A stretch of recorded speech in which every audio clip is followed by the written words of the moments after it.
Ladies and gentlemen, the Palace Press Officer, Undersecretary Claire Castro.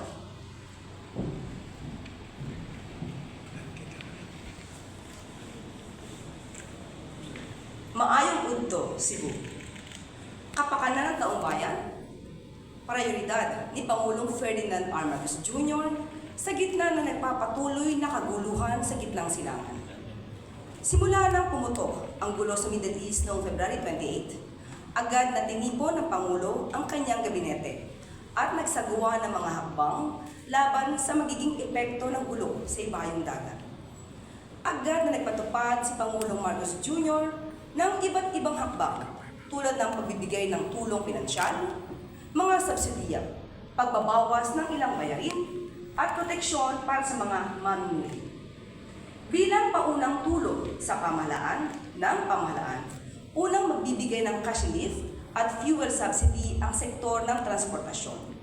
Ngayong araw, nag-ikot si Pangulong Marcos Jr. sa Santa Mesa upang personal na makita ang pamamahagi ng tulong pinansyal sa mga apektadong drivers. Ipamahahagi ng Department of Social Welfare and Development sa pangunguna ni Secretary Rex Gatchalian ang 5,000 pesos na cash relief assistance sa 139,000 tricycle drivers sa Metro Manila. Palalawakin ito sa mga susunod na araw sa labas ng Metro Manila. Ang mga driver ng jeep at transport network vehicles ay tatanggap din ng tig-5,000 piso na cash relief assistance. Sa huling linggo ng Marso, ilalabas din ng Department of Transportation sa pangunguna ni Secretary Giovanni Lopez ang fuel subsidy. Ipagpapatuloy naman ng Department of Agriculture sa pamumuno ni Secretary Francisco Q. Laurel ang pamamahagi ng 3,000 pisong fuel subsidy para sa mga magsasaka. Sa Huwebes, mamamahagi rin ang Bureau of Fisheries and Aquatic Resources ng 3,000 pisong fuel subsidy sa mga mangingisda. Ang layunin ng Pangulo, tiyakin na may sapat na supply ng pagkain ang sambayanang Pilipino.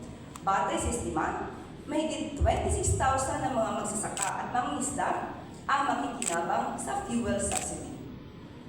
May karagdagang 2,000 piso rin ang ipamamahagi ng pamahalaan sa mga magsasaka at mangingisda mula sa Presidential Assistance for Farmers and Fisherfolk Program. Kasabay nito, pinimok ng Pangulo ang mga lokal na pamahalaan na tigilan ang paniningil ng mga pass-through fees sa produktong pang-agrikultura upang maiwasan ang pagtaas ng presyo ng mga bilihin. Upang makatulong na bumaba ang gastos ng mga airline at pamasahes sa eroplano, magbabawas ng singil sa passenger service charge, landing fee, parking fee, at iba pang mga bayarin ang Civil Aviation Authority of the Philippines. Pinaikli rin ng Civil Aeronautics Board ang pag-review ng fuel surcharge mula 1 buwan hanggang 15 days na lang upang mas mabilis na ma-adjust ang pamasahe kapag nagbago ang presyo ng jet fuel. Tututukan din ni Pangulong Marcos Jr. ang kapakanan ng mga estudyante kung saan ipinagbabawal na rin ang koleksyon ng bayarin sa mga pampublikong paaralan. Ngayong March 25, sisimulan na rin ng Department of Education sa pangunguna ni Secretary Sonny Angara ang kanilang serbisyong FAIR upang matulungan ang mga graduating students na makahanap ng trabaho. Ipagpapatuloy din ng pamahalaan ang libreng sakay sa ilalim ng Love Bus Program sa Metro Manila, Cebu at Davao. Sa huli, nanawagan si Pangulong Marcos Jr. sa taong bayan na magkapit-bisig at makipagtulungan sa pamahalaan para malampasan ang epekto ng kaguluhan sa Middle East. Hindi ito ang panahon para maghilahan pababa. Hindi ito panahon ng paninira at lalong hindi ito panahon ng pamumulitika. Sama-sama nating isusulong ang kapakanan ng bansa at ng taong bayan bago ang sarili.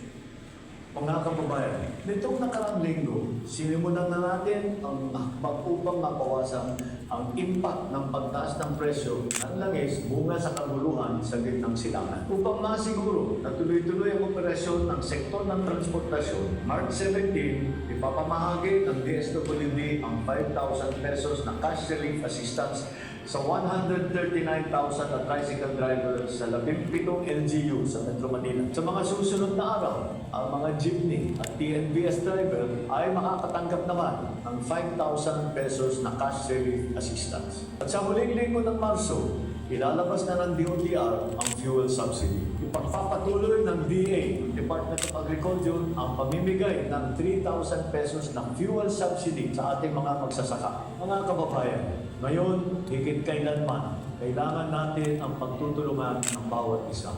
Walang iwanan, walang maiiwan sa pagharap natin sa hamong ito. Repatriation efforts ng pamahalaan sa gitna ng kaguluhan sa Middle East nagpapatuloy. Inaasahang aabot na sa halos 1,000 mga Pilipino ang makakauwi na sa bansa ngayong linggo bilang bahagi ng repatriation efforts ng pamahalaan.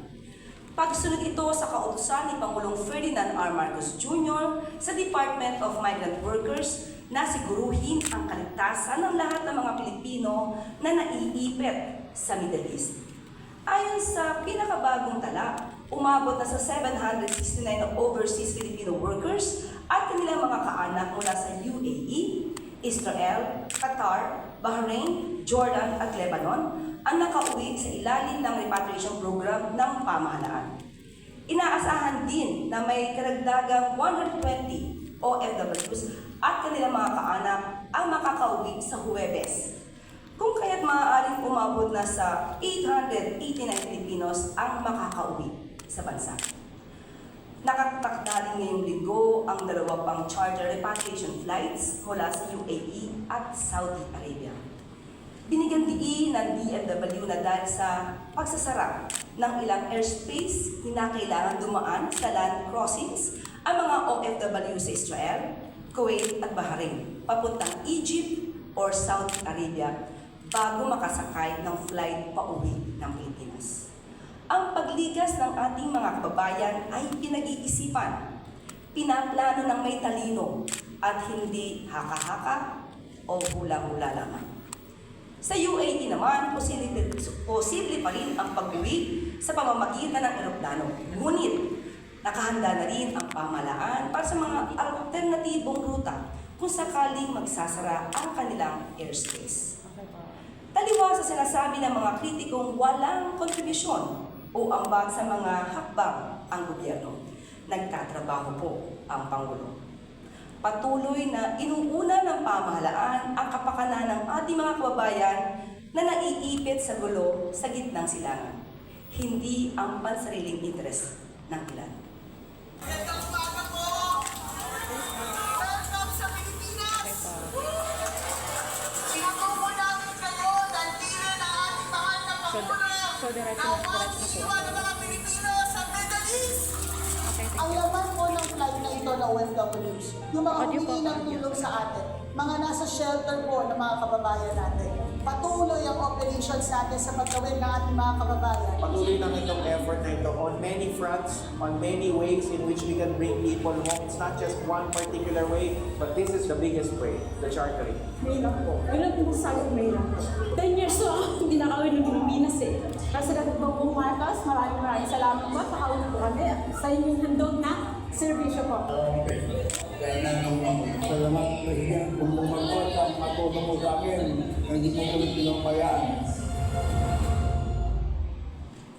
At bago po tayo magsimula sa tanungan, gusto ko pong batiin ang ating butihing Secretary Dave Gomez. Kasama po natin ngayong umaga. At handa na po ako tumanggap ng mga katanungan. Unang tanong mula kay Annie Perez, ABS-CBN. Tuloy po yung Sec. Annie Perez from ABS. Hindi naman po kayo umupo. Okay lang po.